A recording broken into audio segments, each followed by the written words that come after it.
everyone, welcome back to my channel. So it is no secret that I'm a huge K-beauty junkie, and over the many years of being into K-beauty, I have somehow developed a favorable bias towards K-beauty in a sense that I started considering K-beauty tips and trends and products to be the best, the most relevant, the most suitable for my Asian skin, and the most reliable.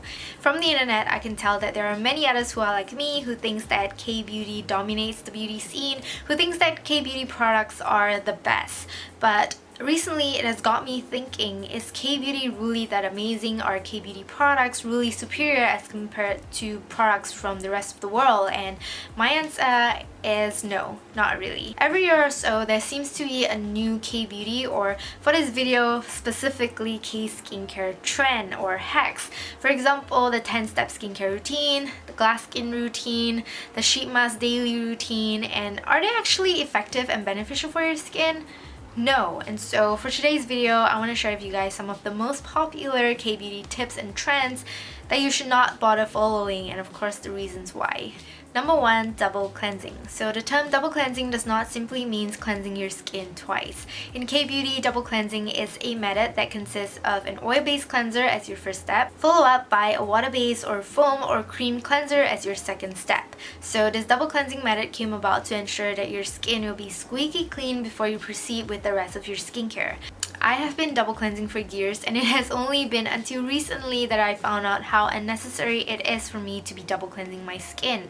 Especially if you have oily and acne prone skin, which is what I have, it is really unwise to use an oil-based cleanser in your routine. Yes, you can emulsify the oil with water and then wash it off, blah blah blah, but you're still unnecessarily applying additional oil onto your skin, which can still pose a risk to clogging. As mentioned a couple of times now across my platforms, it is completely untrue that oil-based cleansers does a better job at cleansing as compared to water-based cleansers. Seriously, God knows who the hell created the false claim that you have to remove oil with oil, and I cannot believe I used to believe that. Whenever I suggest people who uses oil-based cleansers to use a water-based cleanser such as my holy grail, the Bioderma Sensibio Micellar water solution, I always get the same type of response, and that is water-based cleansers are not effective enough to remove my heavy-duty foundation and mascara, but that is completely untrue.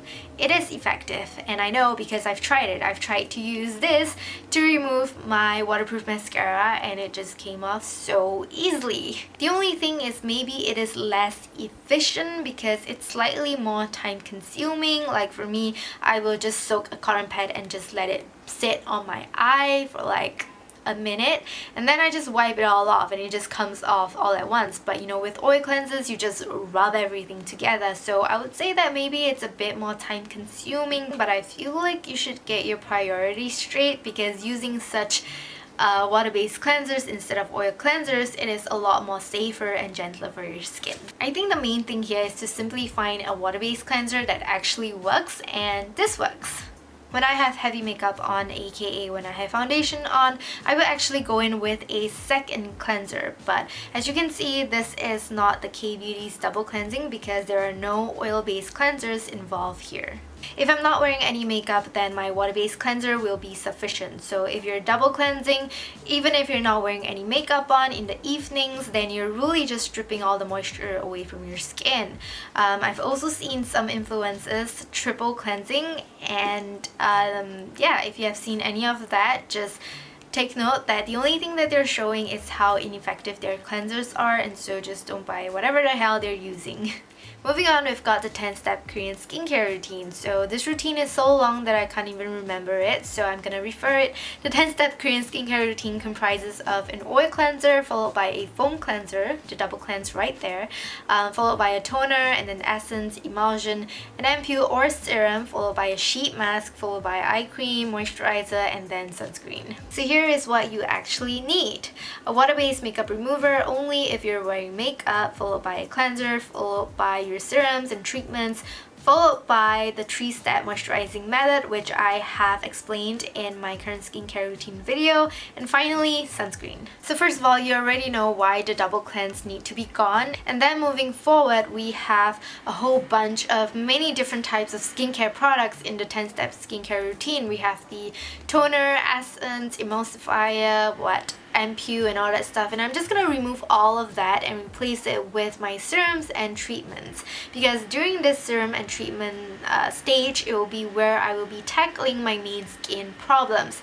For example, if I have dry skin, I'll be using a hydrating serum. If I have acne, I'll be using like benzoyl peroxide or an anti-blemish serum. If I have wrinkles, I will be using an anti-aging serum. So I feel like if at this stage I'm already getting all the benefits that I want from my skincare, then why do I need all sorts of weird skincare products to be included in my routine? Also mentioned in one of my videos on skincare, less is more. So the more you pile into your skin, the more you're prone to clogging your skin. Moving on, I will skip sheet mask as well. I will talk about that later on, but then I'm also skipping the eye cream, because if you think about it or actually read the ingredients, you will realize that eye creams are just moisturizers in a smaller tub selling at a higher price. So you can just use your moisturizer and apply it all around your eyes and it will give you the exact same effect. Moving on to moisturizer, I will be doing the 3-step moisturizing method to ensure that my skin is well hydrated, and of course finally sunscreen is a must. So even though when this routine came up, I was really into K-beauty, it wasn't a routine that I have thought of following before, because even then it just screams unnecessary and excessive to me. Number 3, using sheet mask daily or any sort of mask. So something else that I have been mentioning quite often on my platforms recently is emphasizing the fact that good skincare is all about consistency. So my problem with this particular K-beauty hack is that most people don't even use the same sheet mask every day. So most people will be like, my skin feels kind of dry today, so I'll use a hydrating mask. My skin feels kind of oily today, so I'll use clay mask. There is pollution going on today, so I will use an anti-pollution mask, something like that. And can you just imagine changing up your moisturizer every day, or changing a serum every day, or changing your cleanser every day? Like, if you're not gonna use a product consistently, how is that shit even gonna show you any result and work?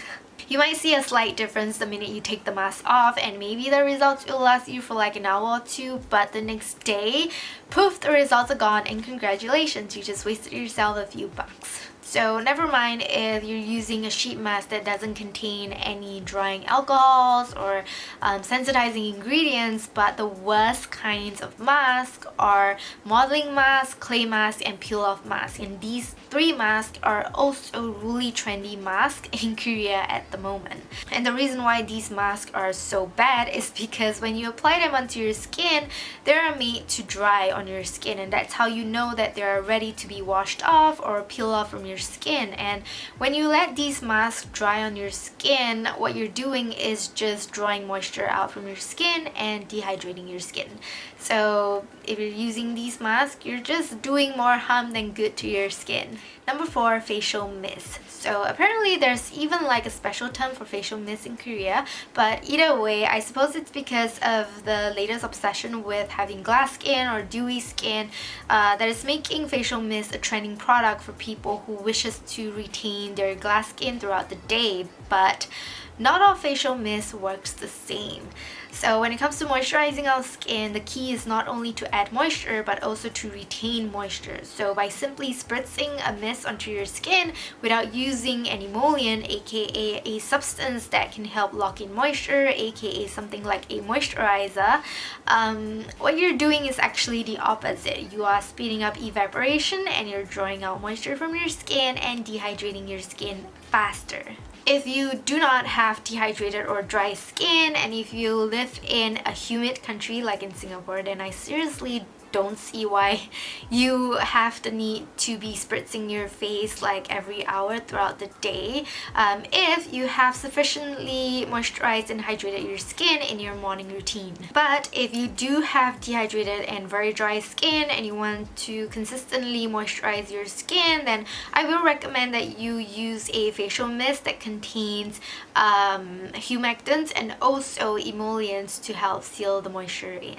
So the facial mist that you want to avoid are those that contains drying ingredients such as essential oils and drying alcohols, and also facial mist like thermal spring water mist, because like I mentioned, these mists, they only contain water. So by spritzing water on your skin, you're just speeding up evaporation and losing moisture even more quickly. Finally, number 5, having an all K-beauty routine. So like I've mentioned earlier on, some of us seems to have a really unhealthy relationship with K-beauty. So if you have an all K-beauty routine and at the same time you're not open and you refuse to try any other skincare products from the rest of the world, and you're one of those people. So recently I've uploaded my current skincare routine video, and some of you were surprised to see that my routine did not contain any K-beauty products despite being a K-beauty fan. And the reason is I have been trying to keep my routine free from alcohol, like drying alcohol, essential oils, fragrance and oils, and having a soft spot for K-beauty. I've obviously tried really hard to find products that will work for me, but unfortunately you can see that the results are not very successful. I would say that things has definitely improved over the years, with more consumers like myself being more interested and concerned with the ingredients in my skincare products.